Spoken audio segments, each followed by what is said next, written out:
dari pasar keuangan.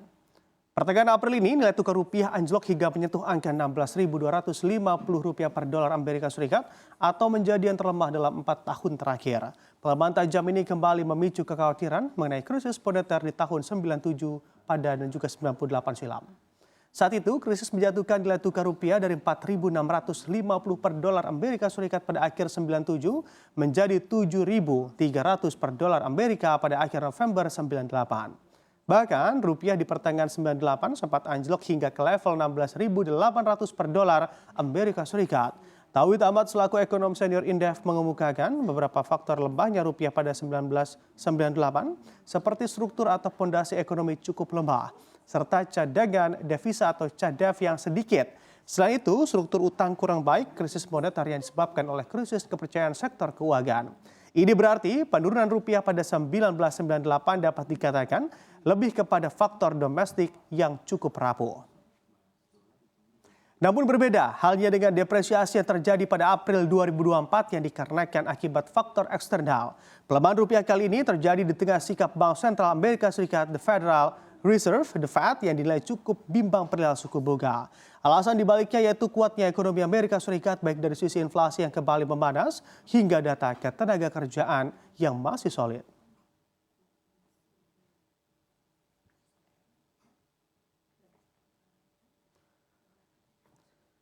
Timnas Indonesia U23 menaklukkan Australia di penyisihan grup Piala Asia atau AFC U23. Sekaligus mencetak sejarah untuk pertama kalinya Timnas Garuda U23 mampu menang atas Australia di ajang tersebut. Dan inilah kemenangan Rizky Ridho dan juga kawan-kawan diukir di babak pertama dalam laga grup A yang digelar di Abdullah bin Khalifa Stadium pada hari Kamis 18 April. Gol semata wayang dari Komang Teguh pada menit ke-45 babak pertama tersebut menjadi akhir dari penantian panjang. Timnas Indonesia memutus rekor buruk melawan Australia. Seperti diketahui, Timnas Indonesia U23 sebelumnya sudah 3 kali berhadapan dengan Australia di ajang Piala AFC U23. 3 partai tersebut diakhiri dengan kekalahan oleh Timnas Garuda. Partai pertama adalah pada babak kualifikasi Piala AFC U23 2012, di mana Indonesia takluk 0-1. Indonesia dipertemukan dalam satu grup dengan Australia pada babak kualifikasi Piala Asia atau AFC U23 2022. Indonesia tergabung di grup G hanya dengan Australia karena Brunei dan China mengundurkan diri akibat dampak pandemi COVID-19.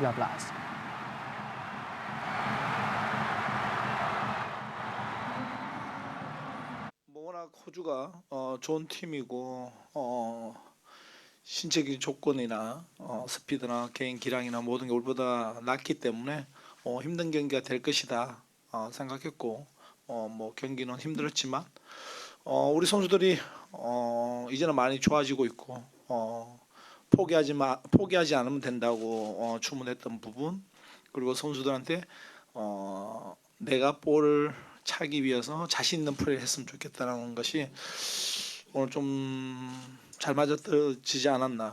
선수들 개개인이 모두가 열심히 뛰었고 잘 해줘서 오늘 좋은 결과가 있었다. 그렇게 보죠.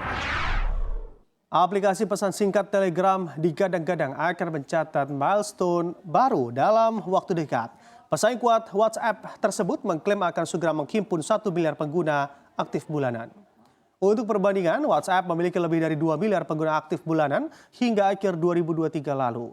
Telegram merupakan perusahaan berbasis Dubai yang didirikan pengguna asal Rusia Pavel Durov. Menurut Durov, Telegram telah menyebar luas seperti kebakaran hutan meskipun dirinya telah menerima tekanan dari beberapa negara untuk membatasi pertukaran informasi tertentu. Namun dirinya menegaskan Telegram yang kini memiliki 900 juta pengguna aktif akan terus menjadi platform netral yang tak terlibat dalam konflik geopolitik. Hal ini juga yang menjadi daya tarik platform tersebut untuk digunakan lebih banyak orang di seluruh dunia.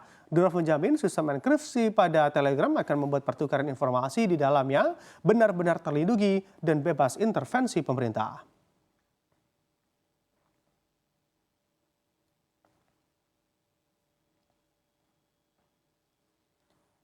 Dan kabar selanjutnya dari Amerika Serikat, di mana Amerika Serikat memveto draft resolusi Dewan Keamanan PBB terkait upaya Palestina untuk menjadi anggota penuh PBB. Rancangan dari resolusi ini juga digagas oleh Aljazair yang saat ini menjadi anggota tidak tetap DKPBB.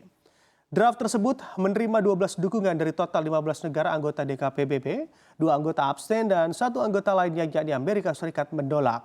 Sebuah resolusi DKPBB memerlukan setidaknya 9 suara yang mendukung tanpa veto dari 5 anggota tetapnya agar dapat diadopsi atau disahkan. Wakil juru bicara Kementerian Luar Negeri Amerika Serikat Vedant Patel mengatakan cara penyelesaian masalah Palestina melalui jalur PBB bukan cara yang terbaik. Dirinya pun mengancam menghentikan pendanaan kepada PBB.